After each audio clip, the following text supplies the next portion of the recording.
Nah, untuk itu beberapa waktu lalu Menteri ATR BPN pernah mengatakan bahwa pengadaan tanah di IKN itu adalah prioritas. Nah, Mbak Dirjen dalam hal ini adalah Dirjen Pengadaan Tanah. Apa perannya Mbak Dirjen dalam pengadaan tanah di lokasi IKN ini?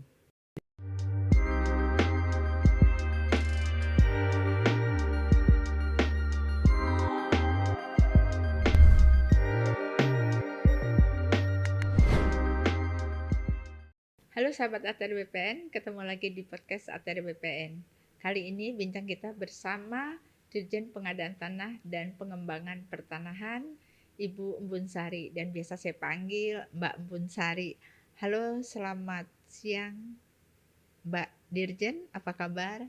Alhamdulillah Bu Karo, berbahagia sekali bisa hadir di sini bersama teman-teman semua. Terima kasih Mbak Dirjen yang sudah hadir di podcast Kementerian ATR BPN. Tentunya topik kita kali ini kita akan mengangkat terkait dengan pengadaan tanah di wilayah IKN. Tentunya pembangunan pasti akan diawali dengan persiapan lahan. Nah, untuk itu beberapa waktu lalu Menteri ATR BPN pernah mengatakan bahwa pengadaan tanah di IKN itu adalah prioritas. Nah, Mbak Dirjen dalam hal ini adalah Dirjen Pengadaan Tanah. Apa perannya Mbak Dirjen dalam pengadaan tanah di lokasi IKN ini? Baik Mbak Karo, jadi kalau Kementerian ATR BPN kita menyelenggarakan urusan pemerintahan di bidang pertanahan. Kementerian ATR BPN itu wajib memastikan tanah tersedia bukan hanya untuk IKN tetapi juga untuk keseluruhan infrastruktur pembangunan di negara kita. Dan khusus untuk IKN, saya juga kebetulan dipercaya menjadi koordinator bidang infrastruktur dan pertanahan di tim transisi OIKN. Wis, luar biasa ya Bu ya. Ibu betul-betul perkasa. Baiklah Mbak Dirjen, untuk tahap pertama pembangunan dilakukan di mana? Nah, Berapa luas pengadaan tanah di lokasi IKN untuk tahap pertama ini? baik Mbak Karo, jadi sebelum saya cerita lebih lanjut mengenai pengadaan tanah, saya cerita dulu bahwa luas IKN ini keseluruhan 256.000 hektar dan di dalamnya ada KIPP. KIPP itu kawasan inti pusat pemerintahan, luasnya sekitar 6.671 hektar. Dan untuk tahap pertama sampai dengan pembangunan 2024, karena kan Pak Presiden mengharapkan bahwa 17 Agustus 2024 kita melaksanakan upacara memperingati kemerdekaan 17 Agustus itu di IKN. Jadinya kan kita harus pastikan lahannya clean and clear, kita harus pastikan pembangunan dapat kita mulai dan diselesaikan tepat waktu.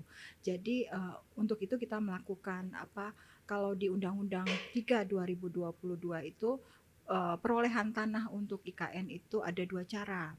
Kalau kawasan hutan itu melalui pelepasan kawasan hutan, kalau APL atau areal penggunaan lain yang dikuasai masyarakat, kita melaksanakan pengadaan tanah sebagaimana ketentuan peraturan perundang-undangan yang berlaku. Baik, sebetulnya tadi pertanyaan lanjutannya, setelah itu ada tahap pertama dilakukan di mana, berapa luas pengadaan, Oke. tentunya berapa anggaran yang harus dipersiapkan Ah, untuk pengadaan tanah di tahap pertama ini? Oke, jadi gini, tahap pertama yang akan dibangun itu di KIPP antara lain ada istana negara, kemudian ada perkantoran Menteri Menko, kemudian ada juga rumah ASN, non ASN, juga kan pasti untuk infrastruktur dibutuhkan jalan, jalan lingkar, jalan tol, dan untuk air minum ada IPAL, kemudian juga ada masjid negara dan banyak infrastruktur lain, itu ada sekitar 60 titik yang akan dibangun utamanya di KIPP.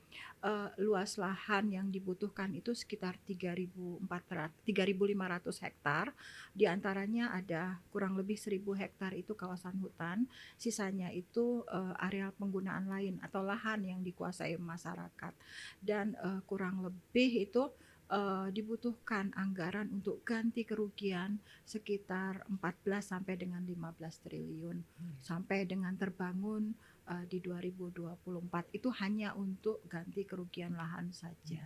Tadi Mbak Dirjen mengatakan bahwa pengadaan tanah tahap pertama ini kurang lebih 3.500 hektar. Iya. Nah, dari 3.500 hektar itu 1.000 adalah kawasan hutan. Iya. Berarti ada APL-nya sekitar 2.500. Iya. Nah, APL 2.500 itu apakah maksud kami terdiri dari apa saja? Apakah masyarakat di dalamnya, apakah ada apa tuh namanya perusahaan-perusahaan lain, atau mungkin adakah di 2.500 ini masyarakat adat di dalamnya? Jadi kalau data awal, jadi di dokumen perencanaan pengadaan tanah itu sudah kurang lebih status pemiliknya siapa kita sudah punya gambaran. Dan saat ini juga kita juga sudah melakukan pendataan ya. Sebenarnya kalau khusus di lokasi KIPP itu sudah by name by address, siapa yang ada menguasai di mana dan berapa luas. Jadi rata-rata memang masyarakat yang menguasai. Dan kalau kita beberapa kali sosialisasi, intinya masyarakat di sana itu sangat antusias dengan IKN ini ya, dengan ibu kota negara. Bayangkan aja, itu dari katakanlah sebelumnya kan hutan ya, dekat hutan, lahan itu lahan desa, lahan pertanian, dan kemudian menjadi kota, kan ibu kota negara IKN, ibu kota Nusantara sih sebenarnya namanya. Jadi saya pikir banyak masyarakat yang sangat antusias dengan IKN ini. Tadi Mbak Dede mengatakan bahwa masyarakat sangat antusias. Jadi poin pentingnya adalah masyarakat sangat mendukung terkait dengan pembangunan di IKN ini. Jadi selama ini isu-isu yang di luar itu berarti nggak benar ya, Mbak Dirjen ya? Kalau dibilang ada benarnya, bisa jadi. Klaim-klaim itu sebenarnya banyak yang terjadi masyarakat adat ya, masyarakat adat yang mengklaim penguasaan di dalam kawasan hutan. Kalau itu kan memang kewenangannya ada di kementerian yang terkait ya.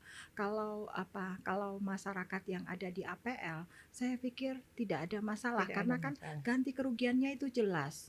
Apalagi bahkan Pak Presiden kita sendiri berulang kali bilang bukan ganti kerugian tetapi ganti untung. Karena kan dalam pengadaan tanah itu mereka diganti rugi itu dengan harga pasar.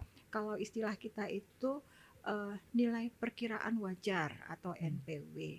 Jadi saya yakin kalau pengadaan tanah pada umumnya tidak ada masalah, terutama di IKN. Gini aja Mbak Yuli, Bu Karo, saya contohkan saja untuk Bendung Sepaku semua yang ada di sana. Sebelum ada kegiatan rencana Bendung Sepaku Semoy, itu NJOP itu 2.000 per meter. 2.000 per meter.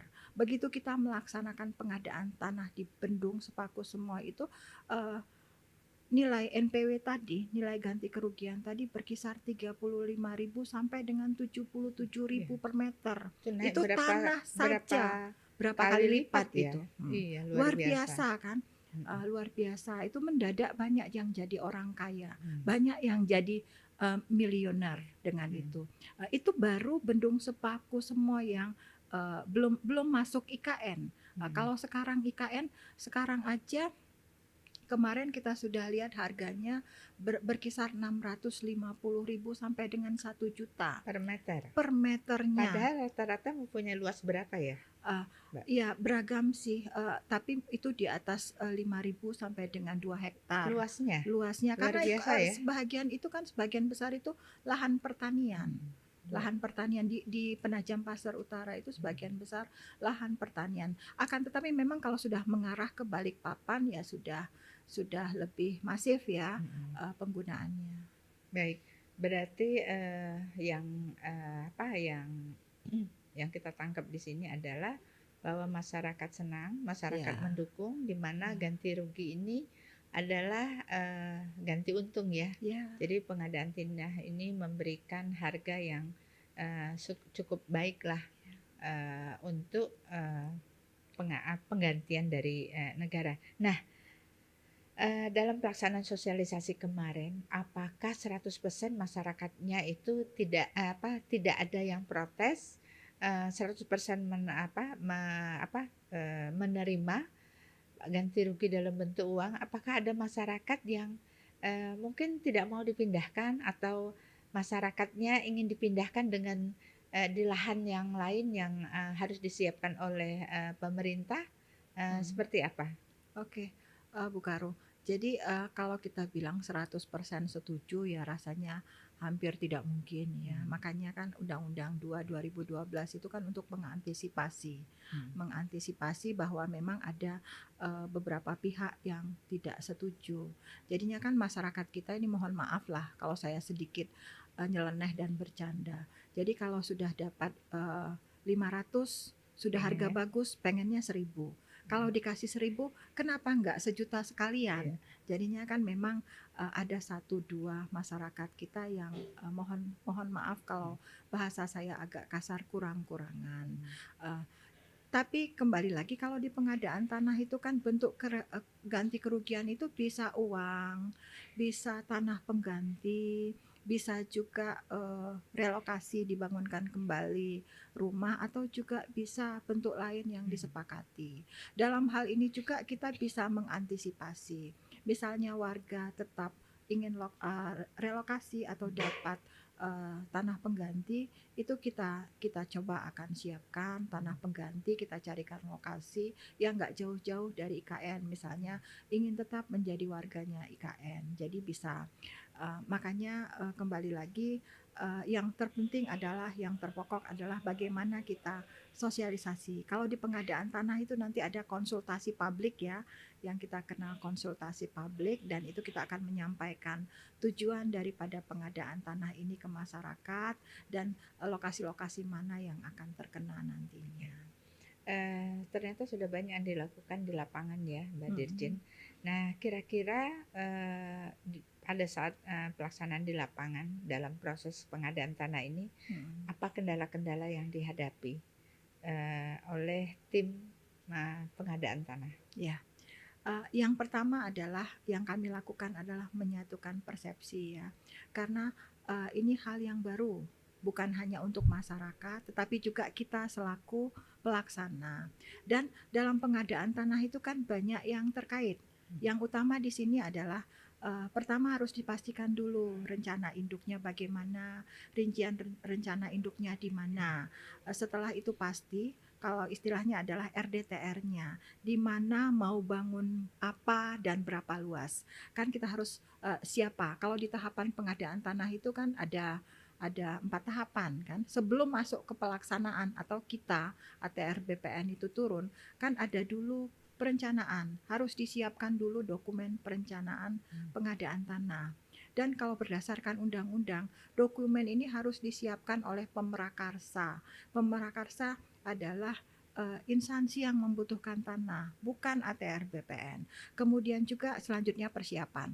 Persiapan ini mulai dari verifikasi dokumen perencanaan pengadaan tanah tadi sampai konsultasi publik kan menyampaikan ke publik sampai dengan keluar kesepakatan publik dan penlok mhm, itu dilaksanakan oleh pemerintah daerah. mhm. Kalau dalam IKN berarti kan itu Otorita otorita. IKN. Nah, Mhm, hal-hal itu kan juga bukan hanya masyarakat, berarti kita juga harus mensosialisasikan ke semua mhm, yang terkait. Juga harus dipastikan juga anggarannya ada apa mhm, tidak.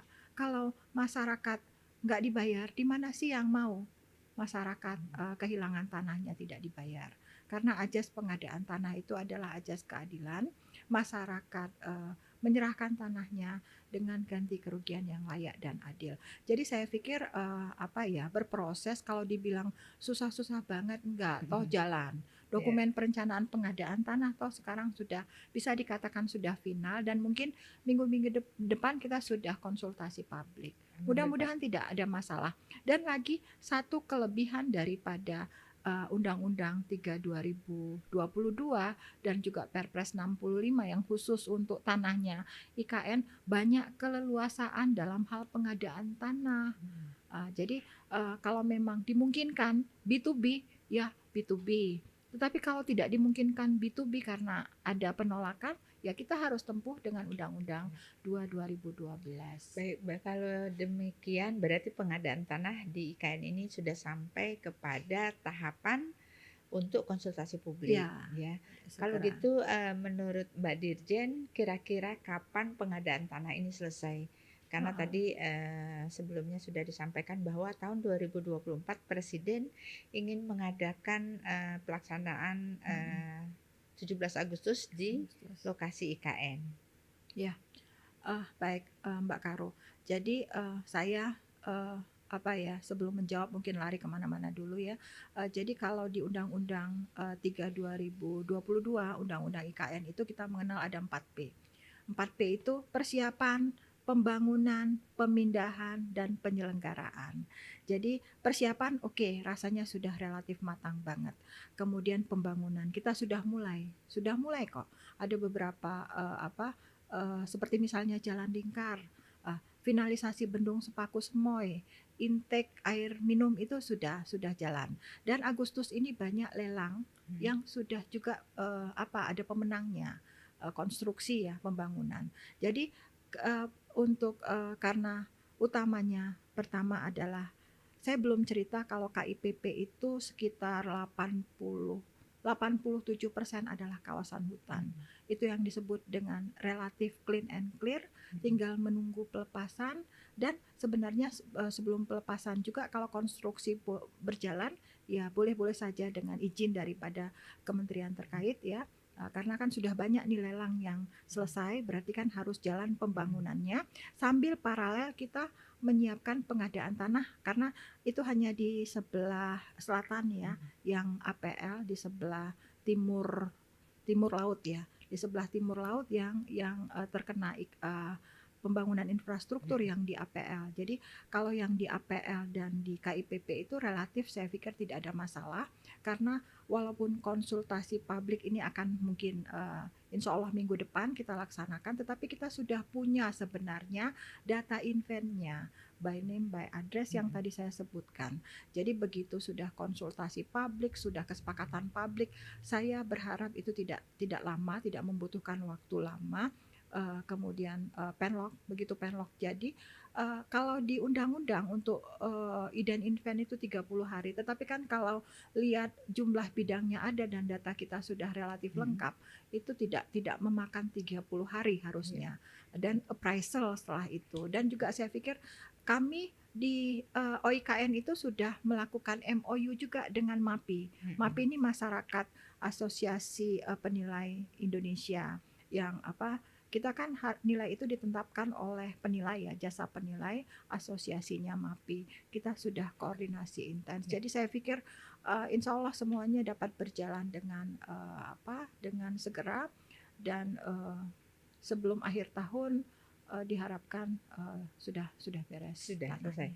Berarti dari penjelasan tadi bahwa pelaksanaan pengadaan tanah di IKN sampai saat ini berjalan sesuai dengan time schedule-nya ya. Nah, sudah itu sampai saat ini juga belum ada pengadaan tanah yang kita bayar karena baru batas inventarisasi, dan mungkin minggu depan baru masuk ke konsultasi publik, baru nanti ada penilaian dan tahapan-tahapan selanjutnya. Nah, paling cepat kira-kira kapan pelaksanaan pembayaran?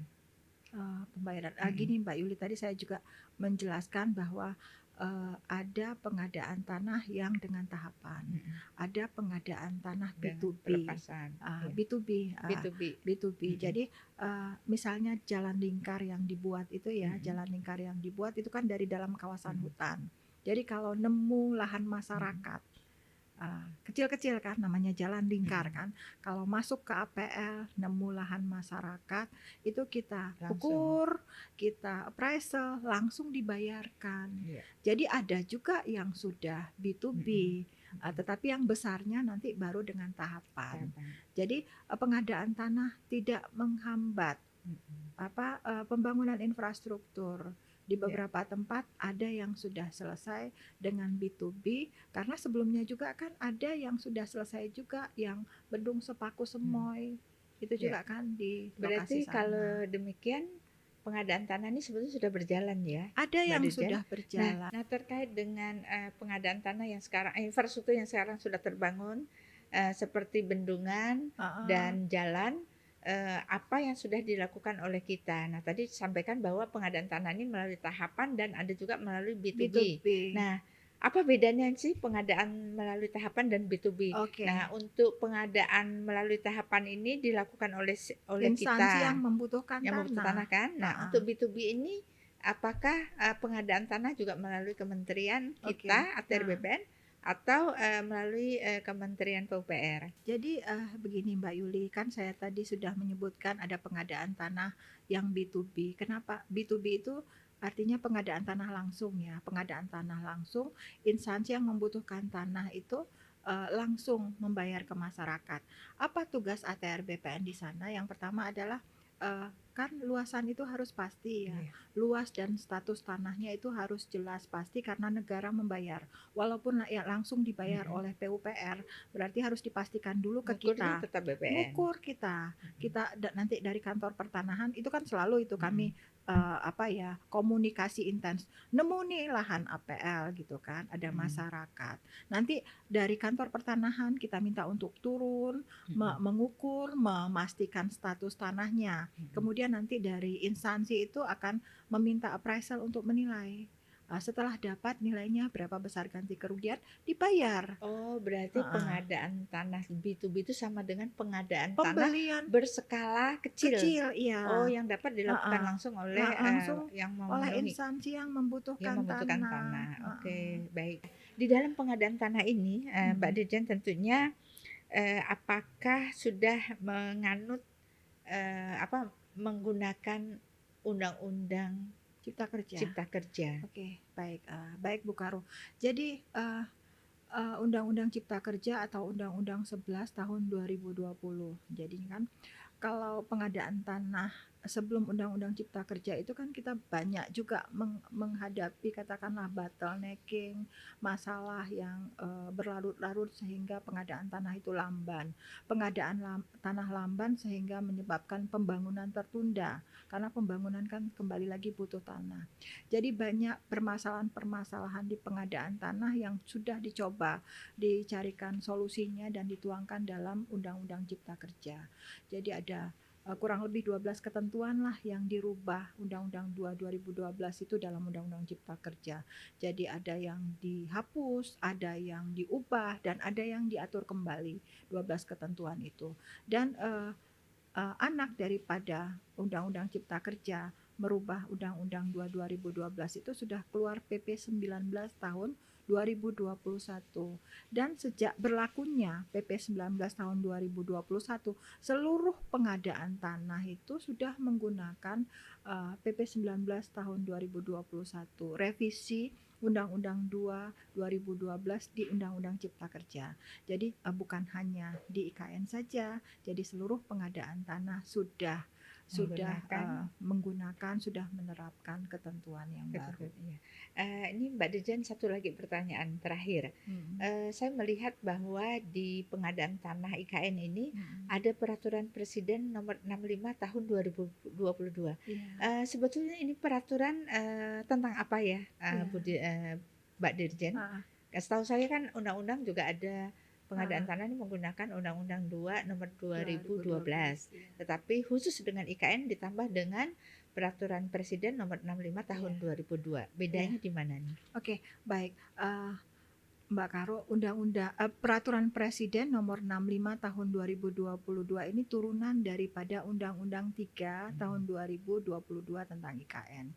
Jadi khusus mengenai perolehan tanah dan pengelolaan pertanahan di IKN. Ini khusus untuk IKN saja. Oh, Jadi banyak keistimewaan yang diberikan dalam pengelolaan pertanahan untuk OIKN. Salah satunya ditegaskan kembali tadi kan perolehan tanah itu bisa melalui mekanisme pelepasan, juga bisa utamanya melalui mekanisme pengadaan tanah secara langsung atau B2B. Ini yang membedakan dari Undang-Undang 2 2012. Kalau Undang-Undang 2 2012 kan disebutkan bahwa untuk luasan di atas 5 hektar itu harus dengan tahapan. Sementara luasan sampai dengan 5 hektar boleh menggunakan B2B atau juga boleh menggunakan tahapan skala kecil istilahnya. Skala kecil ini kan boleh tahapan tetapi cukup bupati wali kota saja. Kalau di IKN, jadi kalau dimungkinkan skala kecil maupun luasannya lebih dari 5 hektar, kalau dimungkinkan untuk pengadaan tanah B2B, kita laksanakan dengan B2B, boleh itu keluasannya. Selain itu juga Undang-Undang Peraturan Presiden Nomor 65 Tahun 2021 ini juga mengatur mengenai land freeze dan hak yang diutamakan terkait pengelolaan pertanahan di IKN. Artinya kalau yang diutamakan untuk mendapatkan lahan atau membeli lahan di wilayah OIKN itu adalah IKN.